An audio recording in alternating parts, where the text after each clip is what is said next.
اچھا ایک بات یاد رکھیں کہ یہ نسخ منسوخ جو ہے، ایک تو قرآن میں ثابت ہے، دوسرا اس کی شکلیں مختلف ہیں۔ کیا معنی؟ یا تو منسوخ الحکم بھی ہے، منسوخ التلاوت بھی ہے، کہ اس آیت کی تلاوت بھی ختم اور حکم بھی ختم۔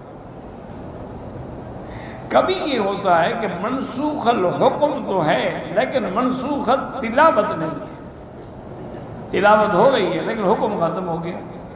جیسے کہ یا ایھا المزمل قم اللیل الا قلیلا، اب یہ پہلا حکم منسوخ ہو گیا آخری حکم سے، فقرؤوا ما تیسر منہ، لیکن پڑھا جاتا ہے۔ اس کو کہتے ہیں کہ حکم منسوخ ہے، تلاوت باقی ہے۔ اور کبھی یہ ہوتا ہے کہ تلاوت منسوخ ہے اور حکم باقی ہے۔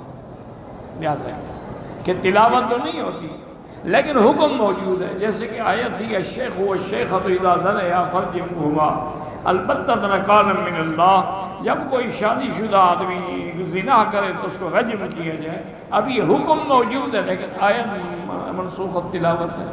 اور یہ امتحان ہے اللہ کی طرف سے کہ کیا بندے میرے رسول کی اطاعت کرتے ہیں یا کہتے ہیں جی قرآن میں حکم ختم ہو گیا لہذا رجم بھی ختم ہو گئی۔ بھئی اگر رجم کا حکم ختم ہو گیا تو حضور پاک نے رجم کا حکم کیسے دیا؟ رجم رسول اللہ صلی اللہ علیہ وسلم، حضور نے خود حکم دیا اور خلفائے راشدین نے رجم کا حکم دیا۔ تو معنی یہی ہے کہ یہ امتحان ہے کہ منسوخ التلاوت تو ہے لیکن حکم باقی ہے۔ اب اس کے بعد فرماتی ہیں اللہ نے جواب دیا قل نزلہ روح القدس من ربک، آپ کہہ دیں ان کو کہ بدبخت ہو، یہ تو قرآن ہے جو جبریل لے کے اترا ہے اور صدق و عدل کے ساتھ آیا لیثبت الذین آمنوا، تاکہ ایمان والوں کو ثابت قدم رکھے۔